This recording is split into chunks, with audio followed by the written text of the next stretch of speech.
Assalamualaikum warahmatullahi wabarakatuh. Waalaikumsalam warahmatullahi wabarakatuh. Alhamdulillahilladzi arsala rasulahu bil huda wa dinil haq liyuzhirahu 'ala ad-dini kulli wa kafaa billahi shahida.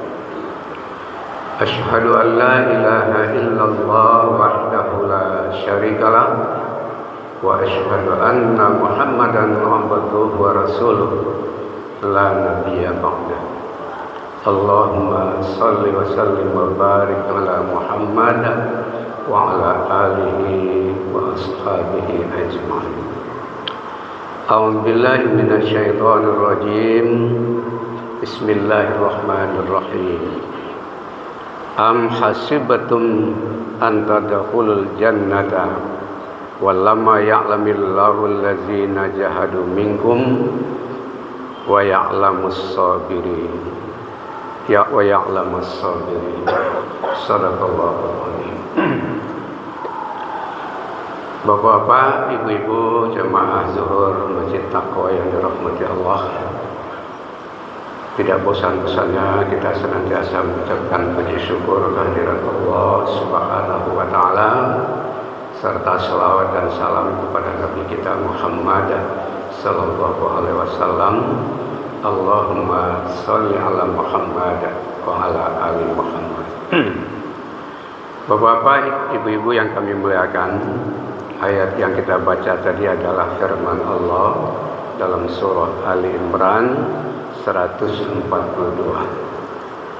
Artinya, am hasibatum an tadkhulul jannata, apakah kamu mengira bahwa kamu akan masuk surga? Walamma ya'lamillahu allazina jahadu minkum wa ya'lamus sabirin.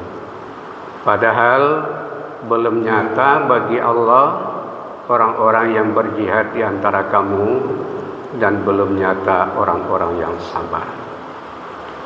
Hadirin yang kami muliakan, adapun sebab turun ayat ini sehubungan dengan peristiwa kekalahan pasukan umat Islam pada perang Uhud.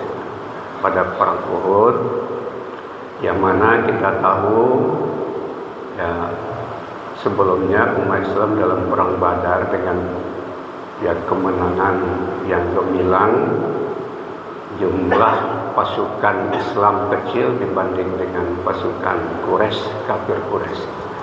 Tapi ketika perang Uhud, karena ada barangkali persoalan, dan inilah yang diperingatkan oleh Allah di dalam surah ini, ketika pasukan yang ditugaskan oleh Rasul berada di Bukit Uhud, pasukan panah, ya, lalu pertempuran terjadi di lapangan yang datar.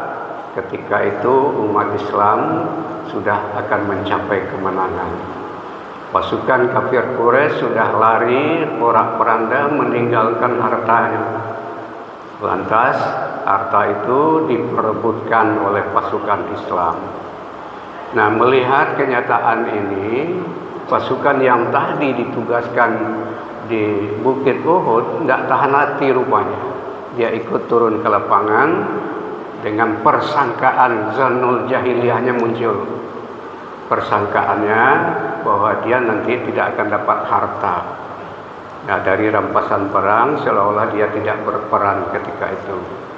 Nah, hadirin yang kami muliakan, kesempatan ini dengan ditinggalkan Bukit Uhud dengan hanya berapa orang yang tinggal.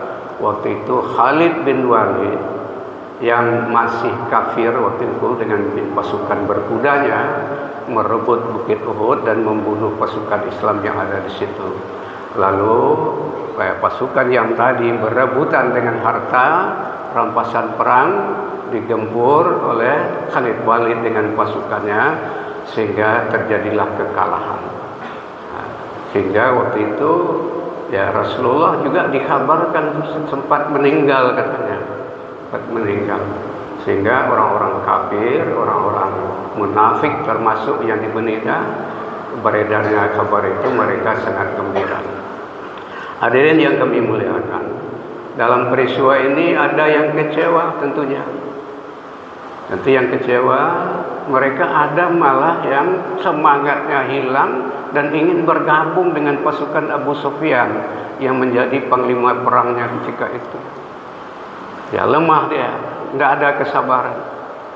Nah kemudian tujuan berjihad itu, dan kita tahu semua ibadah yang kita lakukan adalah dalam rangka mengharapkan balasan surga dari Allah, termasuk jihad kalau dia mati dalam keadaan syahid. Nah hadirin yang kami muliakan, inilah yang diperingatkan oleh Allah. Ya, apakah kamu mengira hasibatum anta dakhulul jannah, kamu akan masuk surga, padahal Allah belum nyata melihat bagaimana keikhlasanmu dalam berjihad, bagaimana kesabaranmu menerima kondisi yang seperti itu, sehingga ada yang pengen menyerah bergabung dengan pasukan Abu Sufyan. Jadi hadirin yang kami muliakan, ini sebab turun ayat.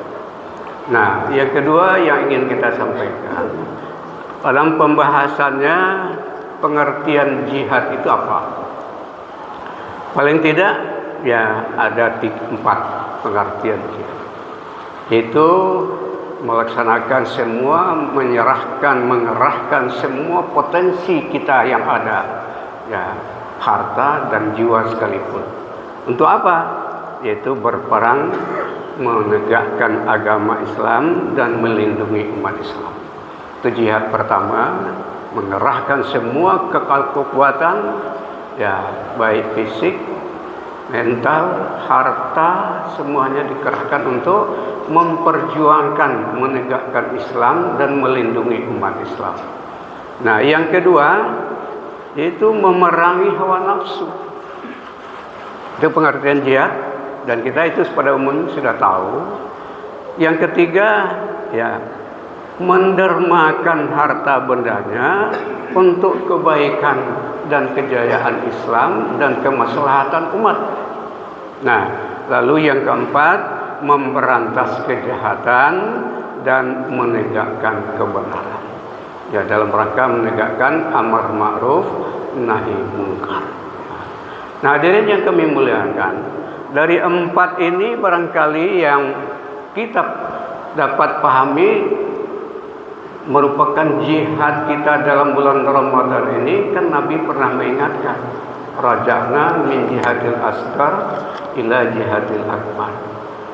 Ketika perang Badar terjadi bulan Ramadan, Nabi mengatakan setelah selesai perang, kita baru saja kembali dari perang yang kecil menghadapi perang yang amat besar. Para sahabat bertanya, apa itu ya Rasul? Begitu parahnya pertempuran, masih ada lagi yang lebih besar dari ini. Ya, kata Nabi, memerangi hawa nafsu kita. Memerangi hawa nafsu. Nah, hawa nafsu ini kita akan diberi oleh Allah nafsu lawama, amarah, dan mutmainnah. Yang berbahaya itu adalah nomor 2 ini, nafsu amarah, yang melahirkan manusia-manusia serakah. Nah, inilah yang dilatih kita selama bulan Ramadan, menahan diri, tidak makan, tidak minum, tidak bergaul suami istri. Padahal itu milik kita, makanan milik kita, istri sah, tapi kita bisa menahan dan mengendalikan hawa nafsu kita, tidak berbuat yang dilarang oleh Allah, yang merusak nilai-nilai ibadah kita, mampu kita mengendalikan. Dengan pendidikan itu, harta kita sendiri bisa kita mengendalikan diri, apalagi untuk mengambil harta orang lain. Mengambil harta orang lain.